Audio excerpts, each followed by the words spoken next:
Bus itu perlahan-lahan mulai berjalan. Hao-Ren membuka jendela dan angin hangat berhembus dari luar.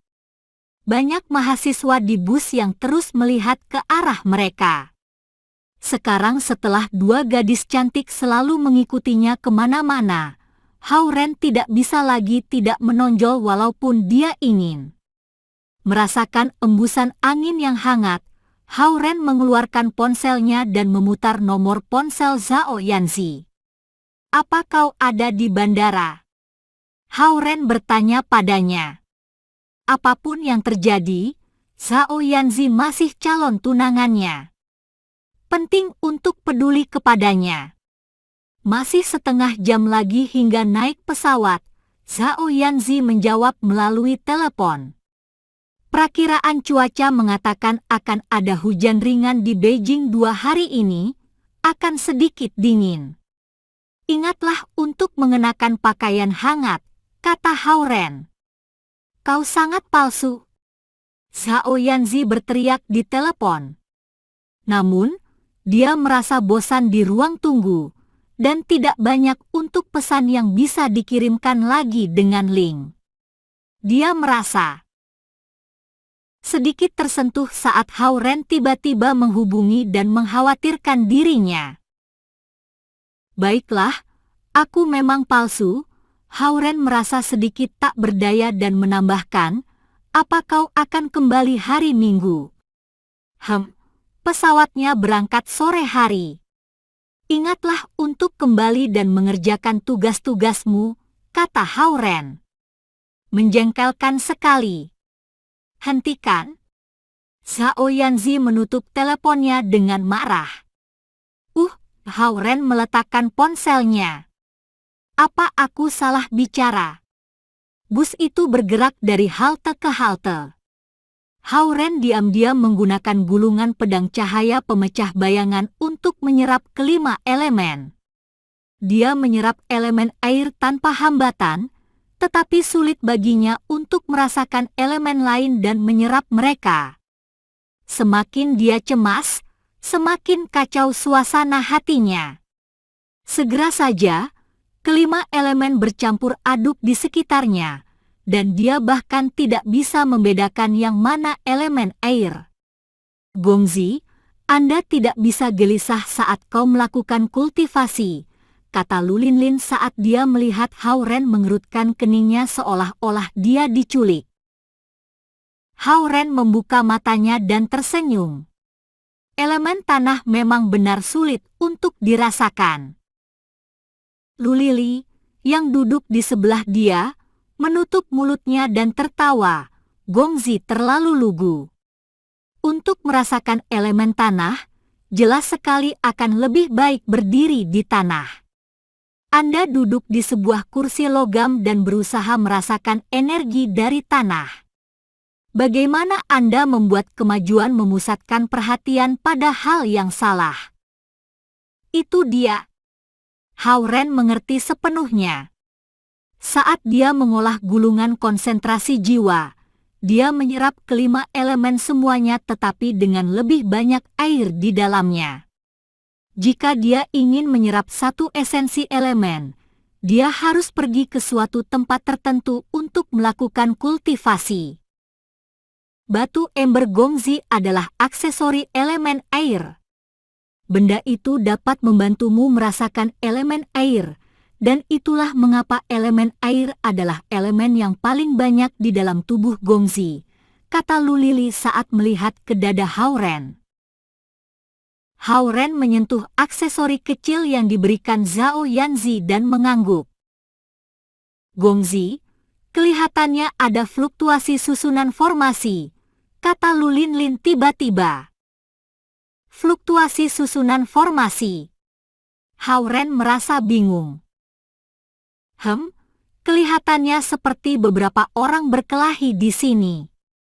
Lulinlin mengangguk. Hao-Ren melihat ke arah yang mereka tunjukkan tetapi tidak melihat apa-apa. Hehe, kami lupa Gongzi belum berada di level Kan. Lulinlin meraih telapak tangan Hao-Ren, dan kelima elemen murni memasuki tubuh Hauren dari lengannya. Blast! Hauren tiba-tiba merasa seperti telah menerobos level Kan dan tubuhnya menjadi ringan.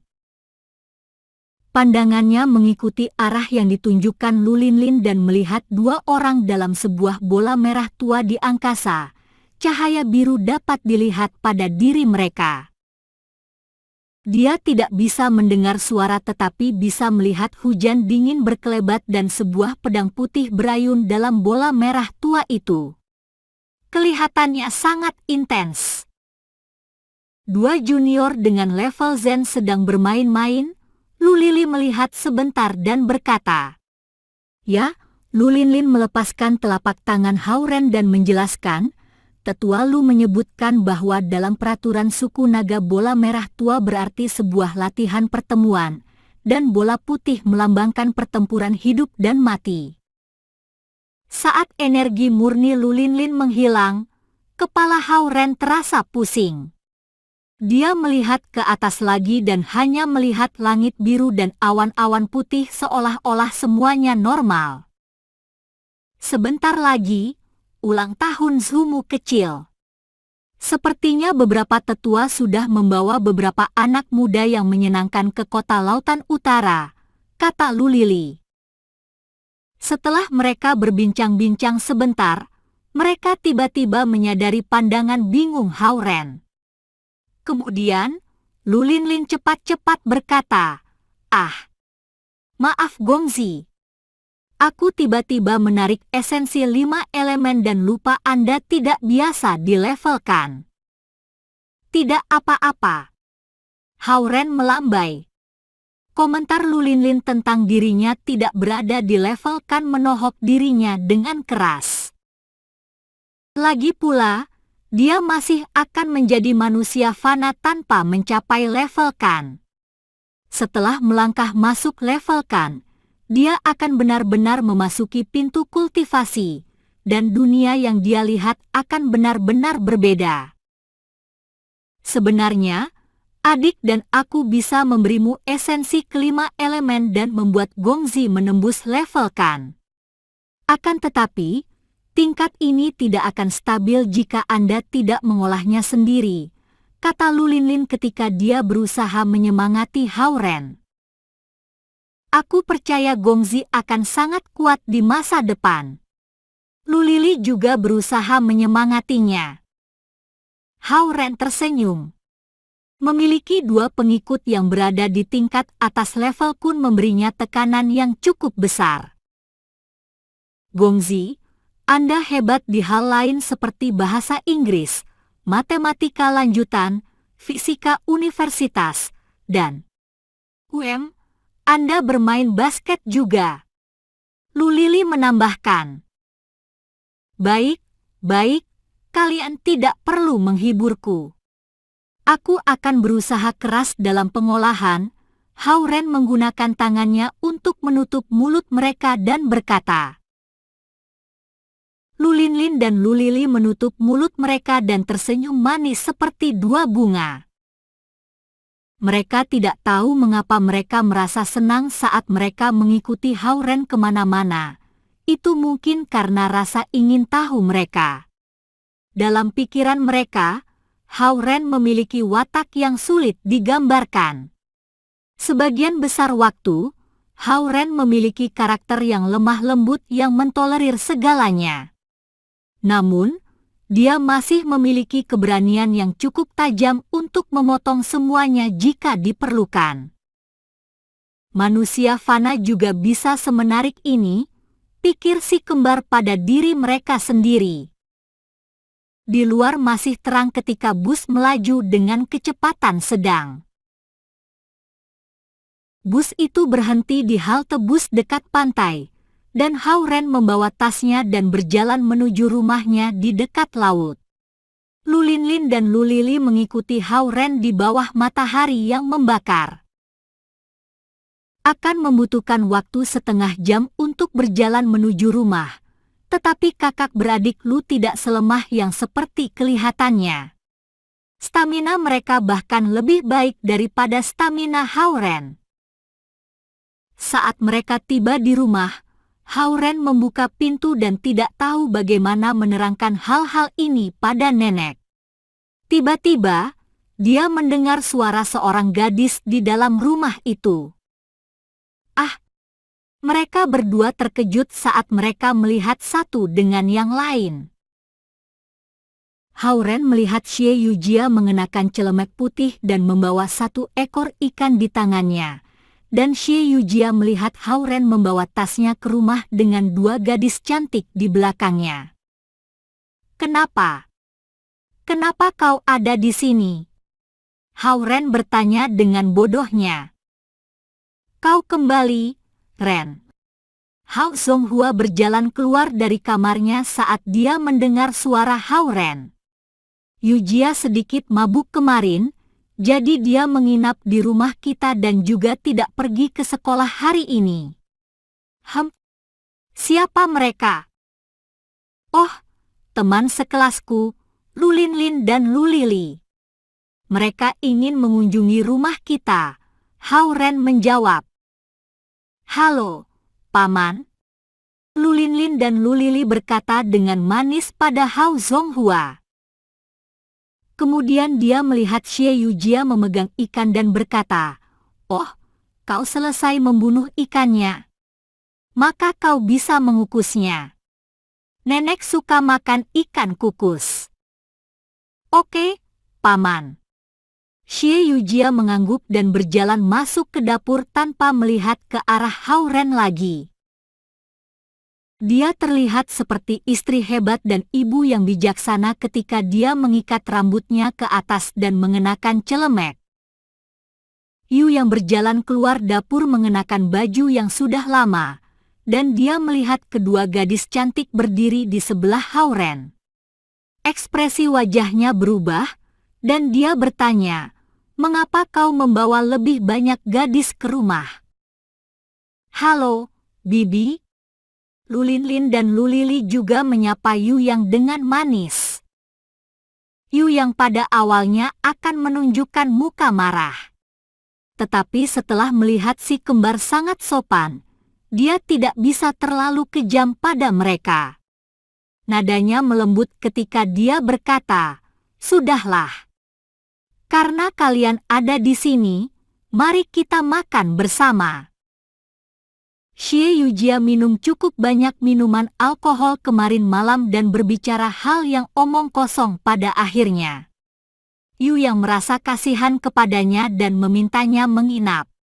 Dia juga membuat Xie Yujia menginap hari itu karena dia berusaha menyemangatinya. Namun siapa yang akan menyangka Hao-Ren akan membawa dua gadis pulang? Namun, meski Yu yang memiliki beberapa keluhan dalam pikirannya, dia tidak ingin memperlihatkannya keluar. "Mintalah teman sekelasmu duduk. Makan siang akan segera siap." Yu yang berbalik setelah selesai berbicara dan pergi untuk membantu Xie Yujia di dapur. Xie Yujia adalah kepala koki hari ini dan akan membuat sesuatu yang enak. Sebagai seorang bibi, Yu yang hanya seorang asisten. Hao-Ren merasa kalut karena dia tidak mengira Xie Yujia akan berada di rumah. Dia menunjuk ke ruang tamu dan berkata, "Linlin, Lili, carilah tempat duduk." "Ya, Gongzi." Lu Linlin dan Lu Lili mengangguk dan menemukan tempat untuk duduk di ruang tamu. Hao-Ren meletakkan tasnya dan berjalan menuju dapur yang berasap. Xie Yujia, yang mengenakan celemek putih, sedang mengukus ikan. Rambutnya diikat, menunjukkan kulit putih di dapur yang hangat. Ada beberapa tetes keringat di telinganya. Jelas Xie Yujia telah bekerja sangat keras. Dia tidak mengatakan apa-apa ketika dia melihat Hao-Ren menerobos masuk. Dia menunduk untuk melihat daging babi yang direbus dalam panci lain. Wajahnya merah dan membentuk kontras yang jelas dengan leher putih pucatnya. Hao-Ren yang tidak dipedulikan dan hanya bisa bertanya pada Yu Yang, "Bu, apa ketua kelas tidur di sini kemarin?" ketua kelas apa? Panggil dia Yujia. Yu yang memarahinya. Baiklah. Bu, apakah Yujia tinggal di sini kemarin? Hao-ren hanya bisa mengulangi pertanyaannya. Ya, Paman Xie dan Yujia sama-sama tidur di rumah kita kemarin. Yujia menginap di kamarmu, dan aku tidur dengan nenekmu, kata Yu Yang. Ketua kelas menginap di kamar tidurku. Hao-ren merasa aneh. Yujia sepertinya sedikit mabuk kemarin. Dia merasa pusing pagi ini, jadi aku tidak membiarkan dia pergi ke sekolah, kata Yu Yang. Dia mengatakan bahwa kamu akan kembali pada siang hari dan ingin membuat makanan yang lezat untukmu. Bibi, Xie Yujia, yang tampaknya berkonsentrasi pada memasak daging babi rebus, tiba-tiba memotong Yu Yang dan mengoreksinya. Aku memasak untuk kalian, bukan hanya untuknya. Oke. Yu Yang mengangguk terus dan memandang Hao-ren. Bagaimanapun, mengapa kamu tidak berterima kasih kepada Yujia? Terima kasih banyak, ketua kelas, kata Hao-ren. Tapi di tengah jalan, dia merasa sepertinya itu salah dan memutuskan untuk mengatakannya kembali. Terima kasih banyak, Yujia. Setelah dia selesai mengatakan ini, Hao-ren pikir itu masih terasa sedikit canggung dan menutup mulutnya. Mengubah dari memanggilnya, ketua kelas, kemudian memanggilnya, Yujia, yang terasa lebih intim adalah sesuatu yang masih belum terbiasa baginya. Namun, mereka pernah menjadi kekasih masa kecil dahulu sekali. Sepertinya tidak ada yang salah dalam memanggilnya dengan cara ini juga. Melihat Hao-ren bertindak canggung, Xie Yujia tersenyum. Baiklah, itu bukan apa-apa.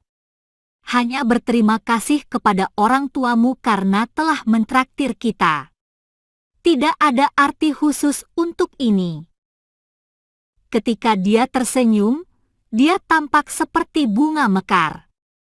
Dia tidak sama cantiknya dengan kakak beradik Lu, tapi dia lebih menawan. Yah, walau bagaimanapun, terima kasih. Hao-ren mundur dan keluar dari dapur yang panas.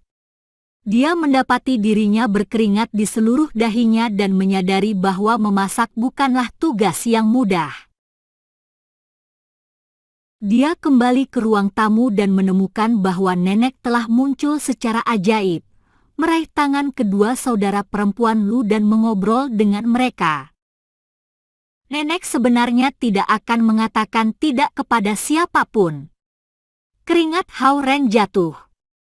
Dia berjalan dan berkata, "Nenek, mereka Lu Linlin dan Lu Lili. Mereka datang ke pantai untuk bermain hari ini." Aku melihat mereka kemarin. Gadis-gadis yang cantik, nenek tersenyum dan berkata pada saat yang bersamaan. Saat dia berbicara, dia juga mencubit pipi mereka yang halus seolah-olah dia mencubit dua boneka. Hao-ren tidak tahan dengan neneknya dan berpikir, selama mereka adalah gadis cantik, dia akan menerima semuanya. Sikap seperti apa ini? Kakak beradik Lu dan nenek sepertinya bisa bergaul dengan baik. Mereka mengobrol tentang semua jenis dongeng, segala macam kebiasaan lokal, dan semua jenis legenda mitos. Hao-ren mau tidak mau mengagumi pengetahuan mereka. Ren, dua gadis ini, Linlin dan Lili, sangat baik. Setelah mengobrol dengan mereka untuk sementara waktu, aku merasa jauh lebih baik. Nenek berdiri dan berkata. Lu Linlin dan Lu Lili saling berpandangan dan tersenyum diam-diam. Ketika nenek meraih tangan lembut mereka, Mereka juga menggunakan esensi 5 elemen untuk membersihkan tubuh nenek dan menghilangkan penyakit yang tersisa. Akan aneh jika nenek masih tidak memiliki energi. Hasilnya jauh lebih efektif daripada cara Zhao Hongyu yang menggunakan bahan berharga dan ramuan eliksir. Tidak semua orang bisa menyentuh tubuh mereka. Jika seseorang dapat menyentuh tangan mereka, itu akan menjadi keberuntungan besar. Jika nenek tahu tentang identitas mereka, dia akan tahu bahwa dia menyentuh esensi abadi. Kalian para gadis kecil yang hebat dan tahu lebih banyak daripada si kecil Z. Berkunjunglah sering-sering ke sini selama akhir pekan mulai sekarang.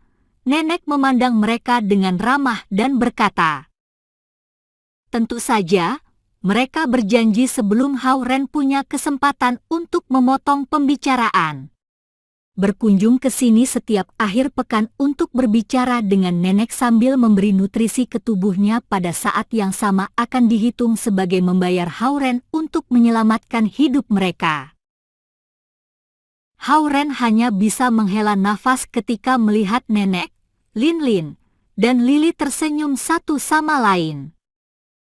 Terserah saja, nenek sudah di usia ini. Selama dia bahagia, dia bisa melakukan apapun yang dia mau, pikirnya. Waktu makan siang, Yu yang membawa piring keluar dari dapur. Xie Yujia juga mengikutinya dari dapur. Dia sudah melepas celemek dan membiarkan rambutnya tergerai, dan ini membuatnya terlihat tenang dan lembut. Sini, sini, sini. Yujia, ayo ke sini dan duduk di sebelahku. Nenek melambaikan tangannya pada Yujia sebagai tindakan keakraban. Meja itu berisi banyak hidangan. Setiap hidangan itu kelihatannya sangat lezat baik aromanya, warna, dan rasanya. Jelas sekali Xie Yujia berusaha sangat keras dalam membuat makan siang ini. Hao Ren tidak menyangka seorang pekerja keras biasa seperti Xie Yujia, yang juga belajar saat dia ada di rumah, bisa sangat pintar memasak. Di usianya yang masih muda, kemampuannya memasak bisa dibandingkan dengan Zhao Hongyu. Xie Ming dan Hao Zonghua, yang berbicara tentang masalah nasional, datang ke ruang tamu ketika mereka mencium aromanya. Hao Zonghua tertawa dengan cerah. Haha, Yujia adalah pahlawan besar kita hari ini. Paman, itu adalah sesuatu yang seharusnya aku lakukan. Xie Yujia tersenyum segar dan anggun. Maukah kau tinggal bersama kami akhir pekan ini, Yujia? Tanya nenek. Dalam pikirannya, Yujia cantik, penuh perhatian dan juga pandai memasak. Kepribadiannya juga lembut dan kandidat yang sempurna sebagai cucu menantu perempuan. Namun, dia juga memiliki zik kecil dalam pikirannya. Itulah mengapa dia tidak berkeputusan. Tidak perlu. Aku akan kembali ke sekolah setelah makan siang, kata Xie Yujia, melirik ke arah Hao Ren dan pada kedua tamu yang tidak disangka-sangka. Aku telah memberikan hatiku kepada si bulan, namun bulan bersinar keselokan. Setelah makan siang, Lu Linlin dan Lu Lili sangat tertarik untuk mengunjungi kamar Hao Ren. Yu yang tidak menyukai saudara perempuan ini, tetapi dia tidak mengatakan apa-apa karena nenek menyukai mereka. Hao Ren tidak tahan gangguan kakak beradik Lu dan hanya bisa membawa mereka ke kamar tidurnya. Xie Yujia juga mengikuti mereka karena dia masih memiliki beberapa barang yang tertinggal di kamar tidur Hao Ren. Jendela kamar tidur menghadap ke laut, dan pemandangannya luar biasa. Hal pertama yang dilihat orang ketika mereka membuka pintu adalah toples kaca besar yang diisi dengan kulit kerang yang diletakkan di samping tempat tidur. Setiap kali Hao-Ren masuk, dia bisa melihat toples ini. Wortel kecil yang mengumpulkan kulit kerang ke dalam toples ini. Melihat kulit kerang ini akan mengingatkannya pada hal-hal yang terjadi di masa lalu. Wortel kecil dahulu biasa mengejar kakak laki-laki kecil di pantai, dan kadang-kadang wortel kecil akan tersandung, jatuh di tanah, dan menangis. Kakak laki-laki kecil, yang berpura-pura menjadi orang dewasa, akan memarahinya namun membantunya untuk bangkit. Lalu, dua cangkang kerang yang indah akan muncul di tangannya. Pada saat kelompok itu masuk ke ruangan, mata Hao-Ren dan Xie Yujia mendarat di botol kaca. Hao-Ren tiba-tiba menemukan bahwa cangkang kerang itu dipindahkan dari posisi semula. Dia menebak bahwa ketika Xie Yujia menginap di kamar tidur tadi malam, dia membuka toples, menuangkan kerangnya, dan menghitungnya satu persatu. Setiap cangkang kerang menggambarkan potongan kecil kenangan. Aku memakai baju ibumu hari ini. Aku akan mengambil pakaianku dari sini. Xie Yujia berjalan ke samping tempat tidur dan mengambil kaos putih polos. Lu Linlin dan Lu Linlin menyiapkan susunan formasi 5 elemen kecil yang tidak terlihat sementara Hao-Ren dan Xie Yujia berbicara. Susunan formasi ini akan membantu Hao-Ren merasakan dan menyerap kelima elemen. Sudah selesai turnya? Tidak ada yang spesial, kan? Hao-Ren menatap si kembar dan berkata. Sangat normal, Lu Linlin menjulurkan lidahnya keluar. Hao-Ren meliriknya, tidak mengatakan apa-apa, dan keluar ruangan. Xie Yujia, yang memegang pakaiannya di tangannya, merasa tidak enak ketika dia melihat bahwa kakak beradik Lu yang manis itu sudah begitu dekat dan sangat akrab dengan Hao-Ren hanya dalam beberapa hari. Mengapa Yujia dan Ren tidak pergi ke pantai dan mengenang masa kecilmu? Nenek tidak ingin Xie Yujia kembali begitu awal, jadi dia memberi saran. Nenek, aku masih harus mengunjungi kerabatku dengan ayahku. Aku akan menemukan waktu lain untuk datang dan mengunjungimu. Xie Yujia tersenyum pada nenek dan berkata, itu benar. Ayahmu jarang kembali, dan kalian belum mengunjungi kerabat. Baik, habiskan waktu dengan ayahmu dulu. Kita adalah keluarga mulai sekarang. Nenek akan selalu memikirkanmu, wortel kecil. Kata nenek. Bu, aku akan mengantarkan mereka kembali di kota, kata Hao Zonghua. Juga bawalah Linlin dan Lili kembali ke kota, kata Hao-Ren segera. Jika aku tidak mengirim mereka kembali, siapa yang tahu jika mereka akan tinggal di sini atau tidak, pikirnya. Lu Linlin dan Lu Lili memandang Hao-Ren dengan sedih. Kami ingin memanfaatkan akhir pekan ini dan membantu Gongzi dalam terobosannya. Kami juga ingin bermain di tepi pantai. Pikir mereka. Melihat mobil putih Hao Zonghua melaju menjauh, Hao-Ren kembali ke dalam rumah. Yu yang berdiri di pintu, menghadapi nenek, dan mencoba menasihatinya. Bu, kamu tidak seharusnya memperlakukan setiap gadis dengan baik. Ren tidak akan tahu di mana harus berdiri. Nenek berhenti tersenyum. Bukankah kamu dan Zonghua pergi ke Beijing untuk menghadiri beberapa konferensi akademik? Dia bertanya. Kali ini, mungkin butuh sebulan. Ini proyek besar untuk Akademi Sains Cina. Dan itu melibatkan banyak subjek, kata Yu yang dengan nada minta maaf. Itu benar. Jika seorang wanita tua sepertiku tidak menemukan beberapa teman, tidakkah aku akan bosan sampai mati?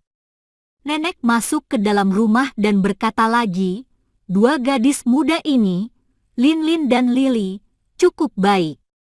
Selain itu, orang tua mereka tidak bersama mereka, dan mereka biasanya tinggal bersama kakek mereka. Bukankah itu menyedihkan? Yu yang merasa seperti nenek sebenarnya mengisyaratkan mengenai Hao-Ren meskipun nenek menyebutkan kakak beradik Lu. Dia tahu itu salahnya dan hanya bisa menyimpan pendapatnya untuk nanti. Itu adalah akhir pekan yang tenang dan damai, dan berlalu dengan cepat. Hao-Ren telah pergi berjalan-jalan di pantai setiap pagi dan setiap malam selama 2 hari terakhir. Yu Yang dan Hao Songhua berpikir bahwa sesuatu mungkin mengganggunya, dan mereka tidak bertanya karena mereka tidak ingin membuatnya merasa lebih cemas. Mereka tidak tahu bahwa Hao-Ren mencoba merasakan elemen tanah dan meningkatkan rasio elemen tanah di tubuhnya.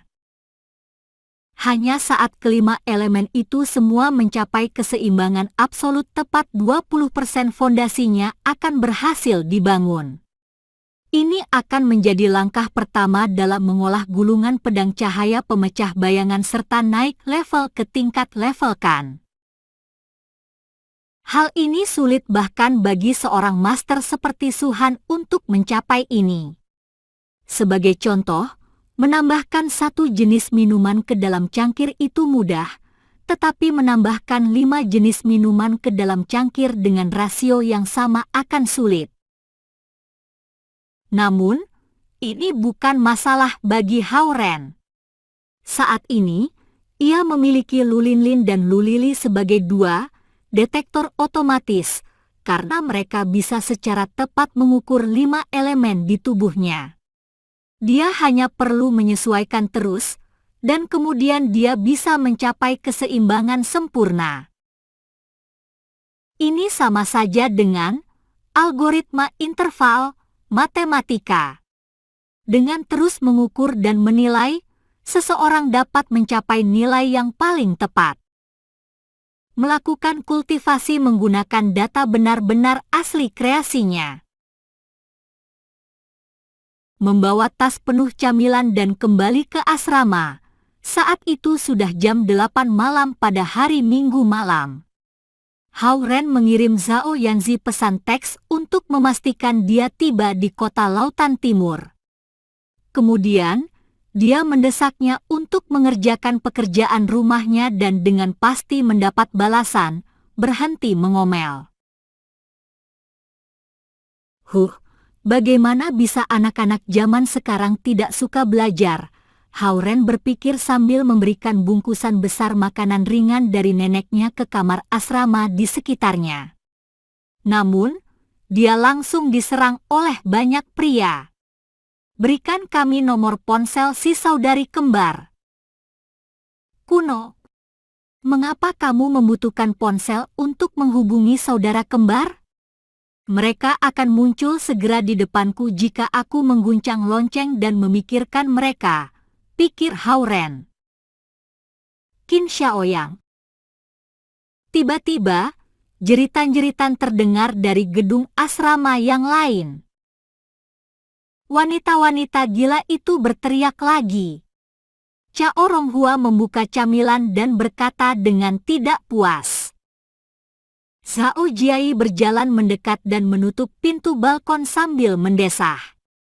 Selama akhir pekan, dia berada di sekolah untuk mengikuti pelatihan dan tidak pulang ke rumah.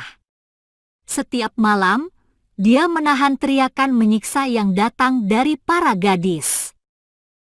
Seperti apa rupa Qin Xiaoyang ini? Hao-Ren sibuk berkultivasi selama akhir pekan dan benar-benar lupa melihat fotonya di internet. Bulan jatuh dan matahari terbit. Setengah dari kelas-kelas hari itu telah selesai. Seperti yang telah dijanjikan, Hao-Ren pergi ke kantor Suhan untuk melakukan kultivasi. Saat dia membuka pintu, dia mendengar Su-han berteriak, "Keluar!" Tidak lama kemudian, Hao-ren merasakan tekanan yang luar biasa besar datang menghampirinya. Hao-ren meraih dinding, hampir tidak bisa berdiri di tanah. Kemudian, dia menemukan Su-han berdiri di samping jendela.